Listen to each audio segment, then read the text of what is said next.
Hello बच्चों, कल हमने देखा था वज्रकोण विधि से कैसे हम सवालों को हल करेंगे। सवाल भी हमने किए थे।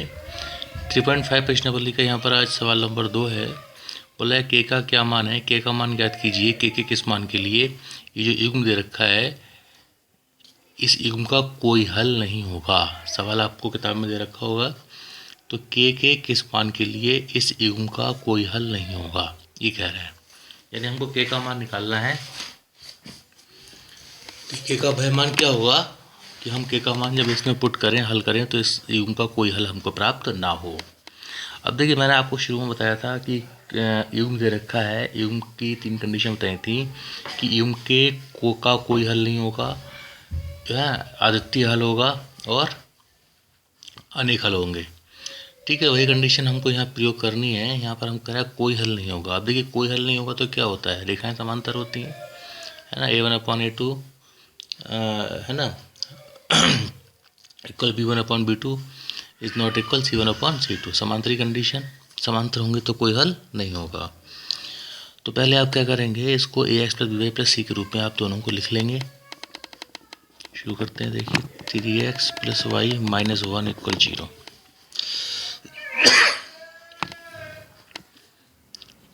तो यहाँ पर a1x का मान कितना आएगा, तुलना करेंगे। a1 का मान 3, b1 का मान 1 और c1 का मान -1। ये सेकंड इक्वेशन है, इसको भी लिख लीजिएगा आप ax + by + c के रूप में। तो 2k - 1x k - 1 और ये इधर ले आओ, पूरा माइनस में आ जाएगा।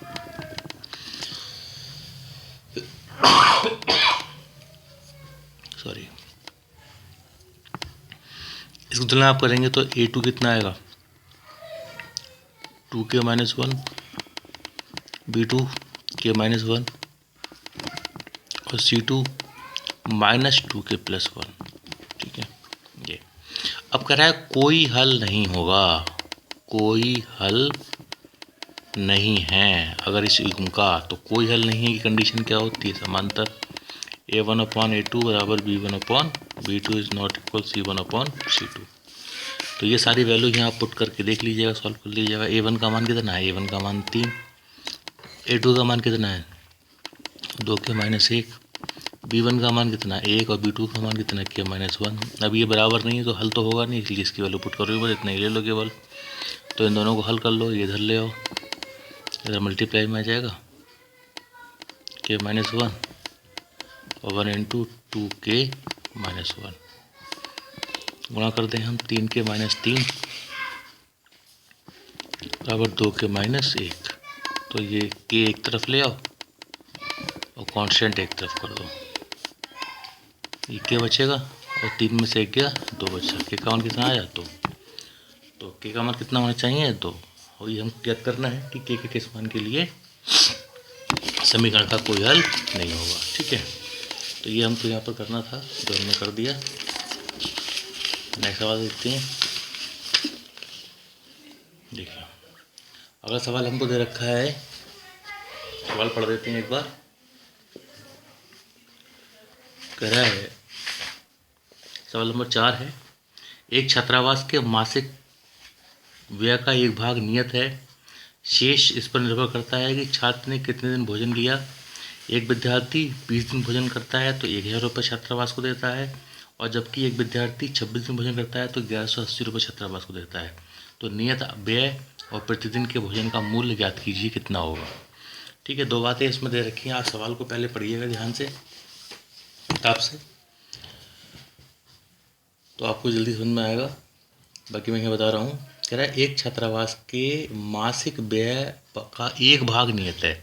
यानी छात्रावास में एक बालक है जो भोजन करता है, उस भोजन करता है और जो उसका छात्रावास का जो खर्चा है ना, तो छात्रावास में रह रहा है बालक, खाना खा रहा है, तो क्या है कि टोटल पैसा फिक्स नहीं है। ठीक है, कुछ भाग फिक्स कर दिया कि इतना तुमको देना है, और बाकी जो रह गया वो आपके खाने पर डिपेंड करता है, आप कितने दिन खाना खाते हैं, कितने दिन आप भोजन करेंगे, तो पर डे के हिसाब से आपसे पैसा ले लिया जाएगा। लेकिन जो फिक्स है, फिक्स कर दिया है, वो सबको देना ही देना है। बाकी भोजन जितने दिन करेंगे, भोजन का पैसा भोजन के हिसाब से होगा, जितने दिन भोजन करेंगे उतने दिन पैसा आपको देना होगा। तो फिक्स कितना है मान लिया आपने x रुपया फिक्स है, ठीक। तो जो नियत भाग है जो फिक्स है वो कितना है, x रुपया। प्रतिदिन अब जो भोजन कर रहा है उसका कितना रुपया है, मान लिया आपने प्रतिदिन भोजन का मूल्य 22 रुपया है, ठीक है। तो फिक्स है x रुपया और जो प्रति भोजन कर रहे हैं वो हो गया 22 रुपया।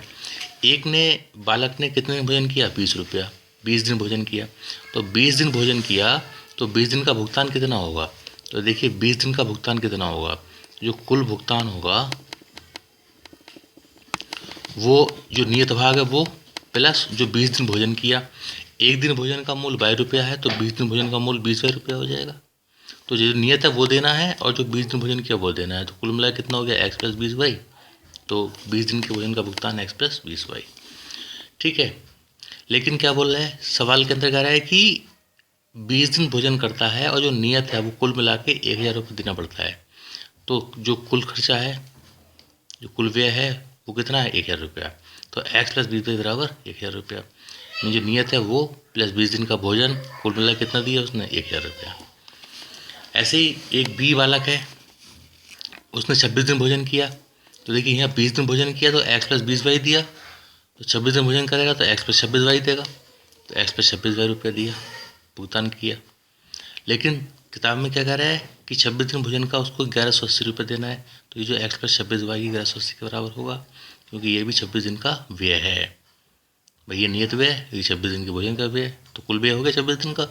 लेकिन सवाल में कह रहा है कि 26 दिन का जो व्यय है वो 1180 रुपया है। तो x प्लस 26y बराबर 1180। ये समीकरण 1, समीकरण नंबर 2। समीकरण 1 में समीकरण को 2 को घटा दीजिए, समीकरण 1 माइनस 2। जब घटाएंगे तो x कट जाएगा, चिन्ह बदल जाएंगे, और 26 में से 20 गया, माइनस का 6 बचेगा, बराबर 180 बचेगा माइनस का, और 180 बचेगा तो 6 3 18, y का मान 30 आ जाएगा। y का मान 1 में रखेंगे आप समीकरण नंबर, तो y का मान 1 में रखेंगे, y के स्थान पर 30 पुट करेंगे, 20 3 60 600 हो जाएगा, 600 माइनस में आएगा।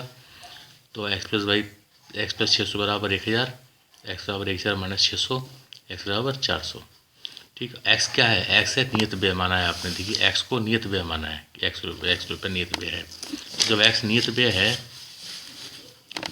तो x का मान कितना आ गया आपके पास, 400, y का मान कितना निकला, 30। तो नियत व्यय कितना हो गया, 400 रुपया, और प्रतिदिन का व्यय हो गया 30 रुपया। ये आपको पूछ रहा है कि नियत व्यय और प्रतिदिन भोजन पर व्यय कितना है यह बताइएगा। तो इस प्रकार सॉल्व करेंगे, सवाल को 2-3 बार करेंगे आप, सवाल हो जाएगा। इंपॉर्टेंट सवाल, बढ़िया सवाल है। बाकी सवाल आपको इस प्रकार के दिए हुए हैं किताब के अंदर, किताब खोलेंगे सवालों को करेंगे, बढ़िया सवाल है। जो समस्या होगी आप पूछ लेंगे।